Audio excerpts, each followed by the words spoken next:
Good day, YouTubers, ladies and gentlemen, boys and girls from all over the world. Continue with the planking. Man, oh man, oh man, oh man. So, we got our second two slivers on and a placeholder board that matches the other side. Hopefully in the right position. I used my little template here, 6 planks wide, to find a spot because we have 11 slivers to cut and place that will make it match this other side that we've got done in the front. So we got 4 now, 7 more to go, with this placeholder as a guide for the ending point as we fill in that spot. So, you know, each 2 slivers that I complete up here requires me to keep on with full boards all the way to the end. So that's what I'm going to do next. Finish these 2 all the way to the end, and then I'll work on making some more slivers and heating them up.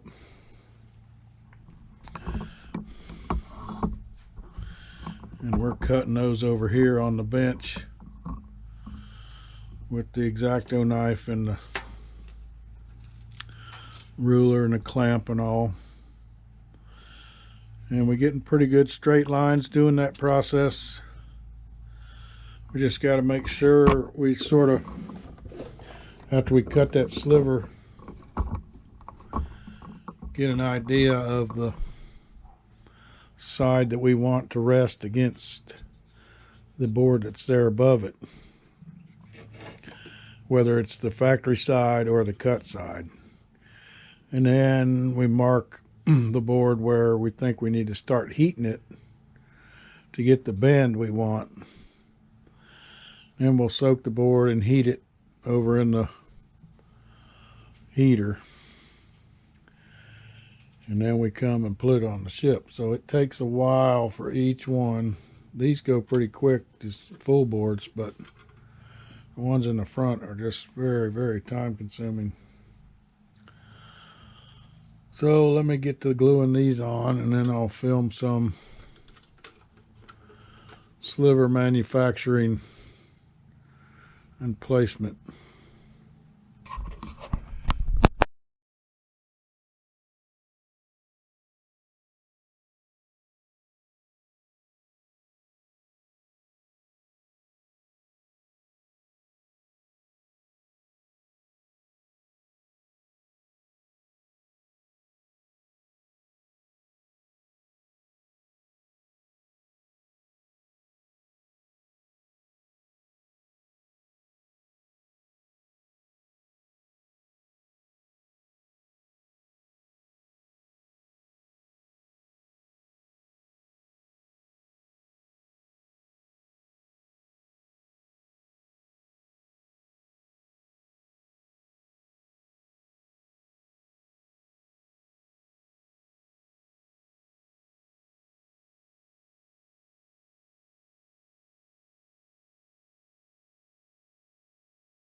Okay, so you saw that process.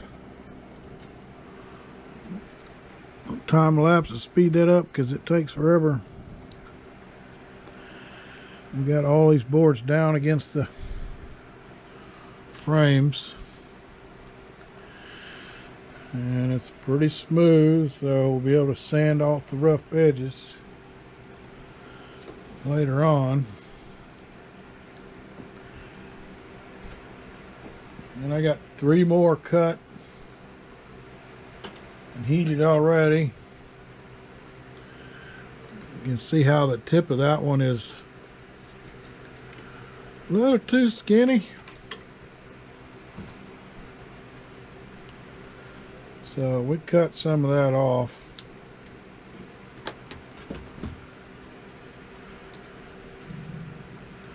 That way when we go in there, you can see how it fills that point. But before I can do more slivers in the front, we got to carry these two lines on back to the end. And I noticed when I put the last board on over here that it was really pushing against me, so I'm going to have to take the end of the last board and shave a little bit off of it, probably a millimeter or two, so it'll tuck up. You can see some on this other side there. There's one there and one here that we cut off, and then there's another one down there. We cut off a little bit of it so it'll keep tucking up to the face of the board above it, or the edge rather. So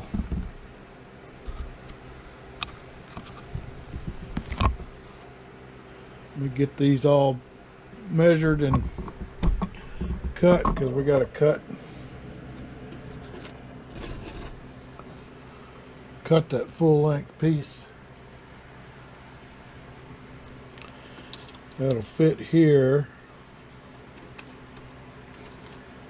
And we need to cut it over here where that seam is at.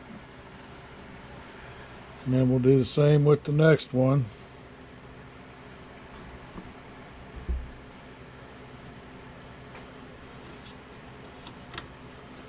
But these go pretty quick compared to the front.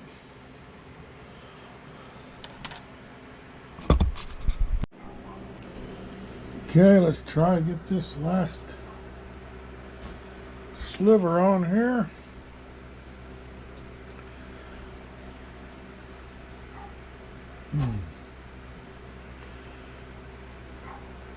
Got it all shaped and cut.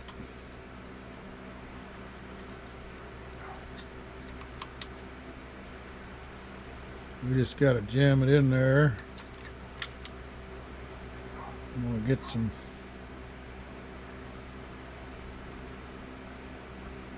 glue on both edges.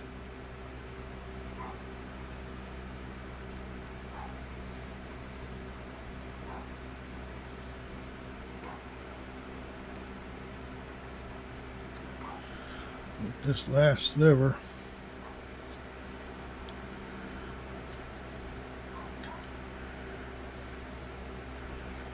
Hopefully everything's going to work out.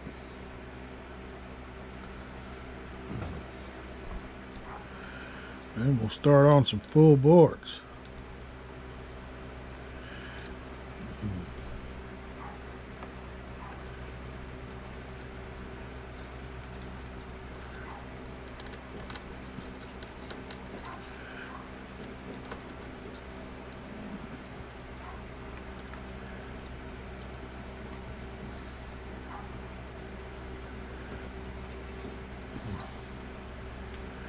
Let's get some pins in there before we mush it in the rest of the way.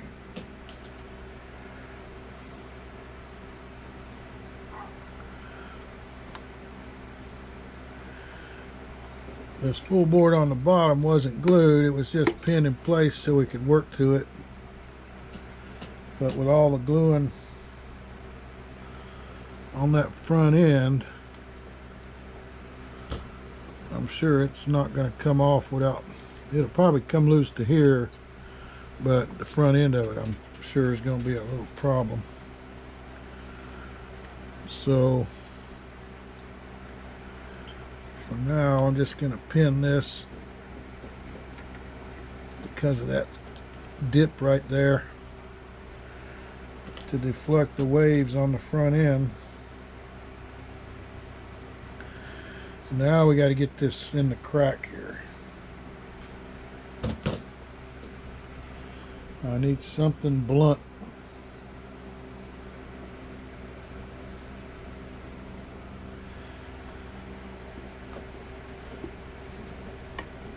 like that.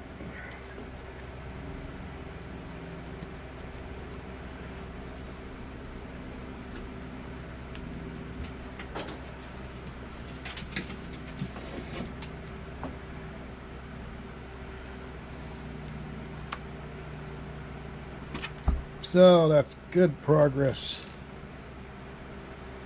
for this week.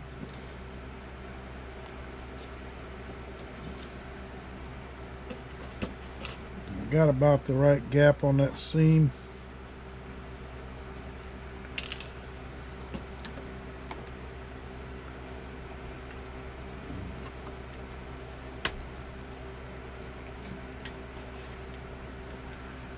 And let's see, we'll take the brush or the rag.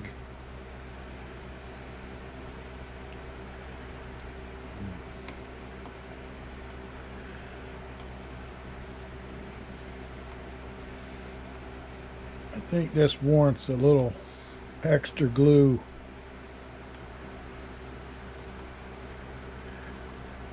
After all that fighting.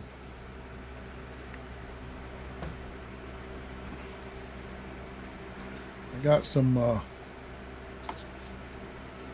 placeholder boards up here in the middle of the ship.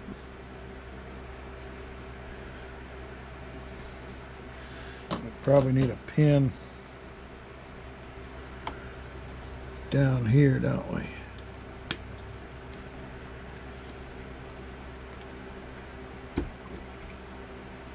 Yes. And I think that should do that end. Get a little more glue. Oops.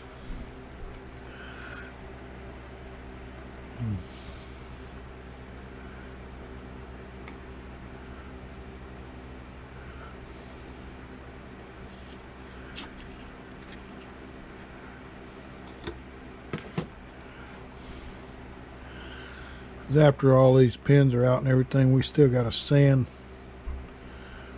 quite a bit on this before we can do that real thin planking over the top of everything.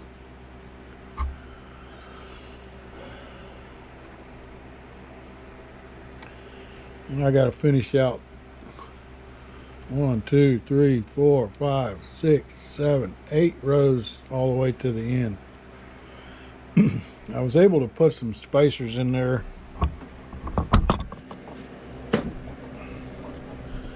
So these boards are just laying in there as a spacer to make sure that my distance was good all the way down to here. So that worked out so I could keep working on the front end.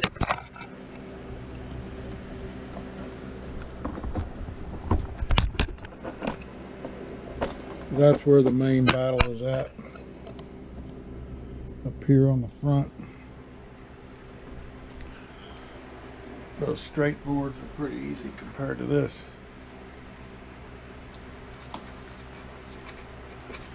Oh, that last one there came loose.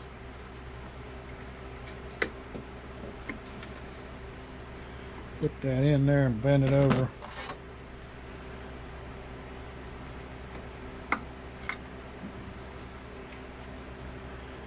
Get the glue out of the end of that first joint there.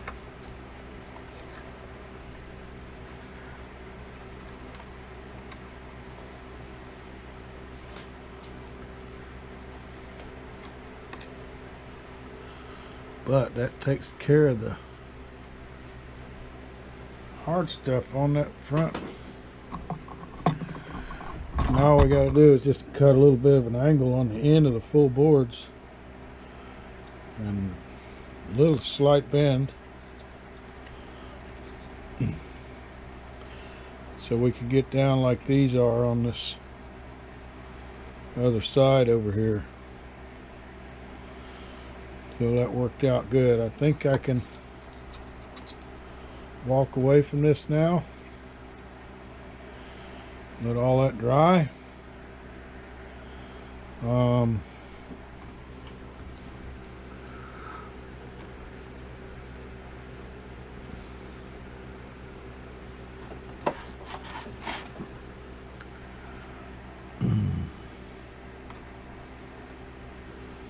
Yeah,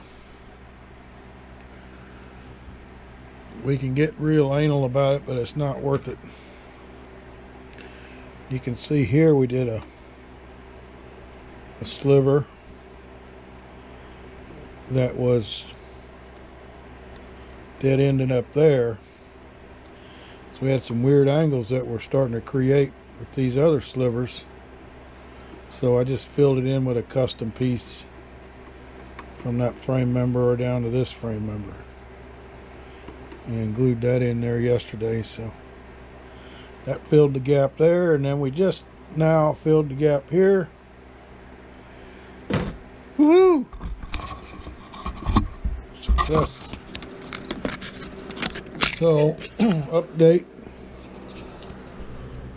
on the chicken coop this week.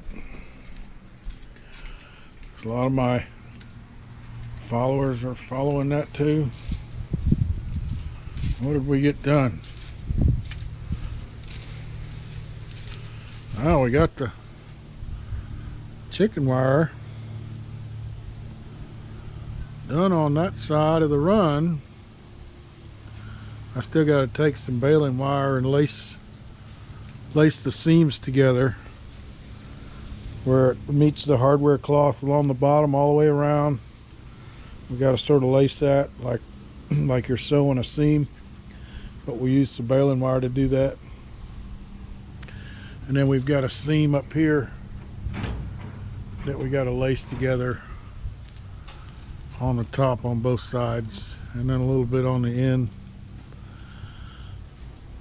And then I'm going to go around and add a bunch of U-nails in place of where we temporarily stapled it. See, the staples are there to temporarily hold it, and I'm going to go back and add extra U-nails everywhere where it dead ends at on the chicken coop. What else did we do? We'll do this side next week. My dad came over and helped me handle that roll and get this side done. Some of my followers have been wondering about this contraption, and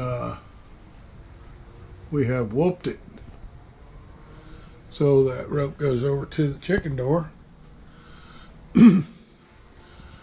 And we got another chicken door on that side, and then we got a photo eye installed in here.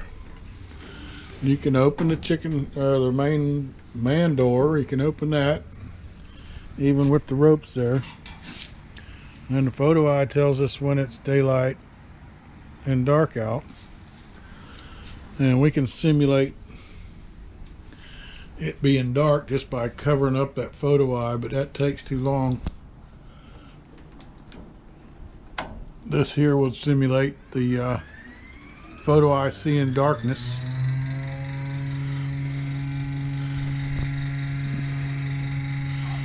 And chicken door is going closed.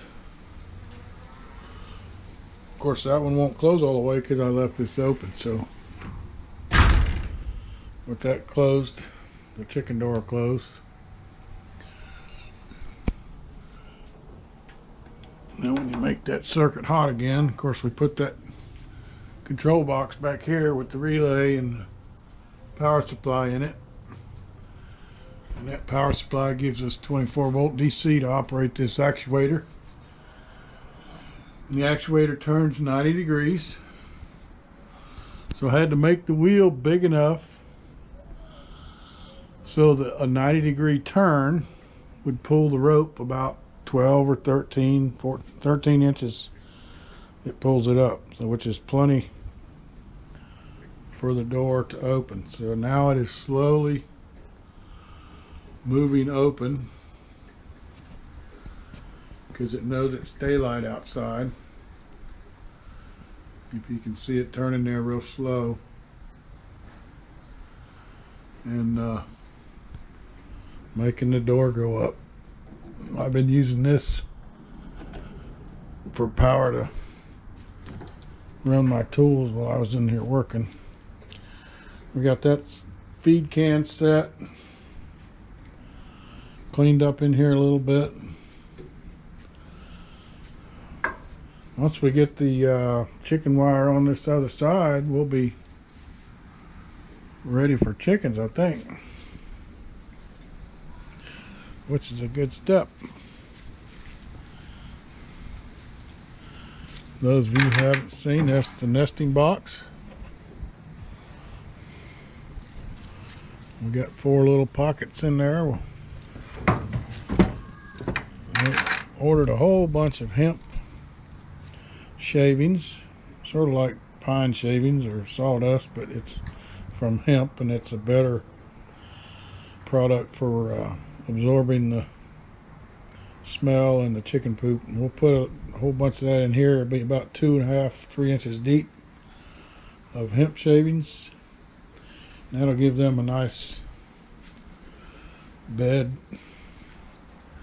to live in, and you only got to clean it once every 6 months or so, depending on how many chickens you got. We're thinking of starting out with 4 or 6 chickens, so it's still moving real slow, but the doors open high enough for chickens to get in and out. I might make a little ramp here so they got something to climb up on to jump over that door frame. And there it is, all the way open. I had to heat up that piece of 1-inch PVC with the hot gun to get it to shape around the outside of that wheel. And then I just used some 1032 screws and drilled through and tapped and into that handle. That handle was left over from an old lawnmower, and so is that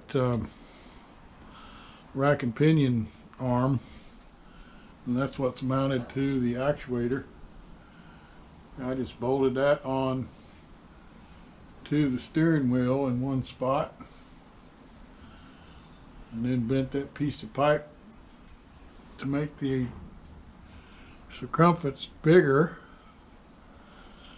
And then this is a piece of seal tight conduit cut down the middle and screwed on with some of those sheet metal screws. And that acts as a trough to guide this rope as it wraps around there. And you can see I just tied it off. I had to drill a hole all the way through everything to tie it off in the right spot with the right amount of tension. So there's a homemade chicken door. The only thing I bought was some pulleys and the rope, and we had all the other stuff in-house left over from my other electrical work that I used to do. So this Amazon order we did last week for the $45 each automated chicken doors. They contacted me 2 days after I ordered it and said the order had to be canceled, probably a logistics issue or whatever, and they refunded my money. So I said, okay, good, I got this other plan ready to go, and I installed it and tested it and got it up and working this week.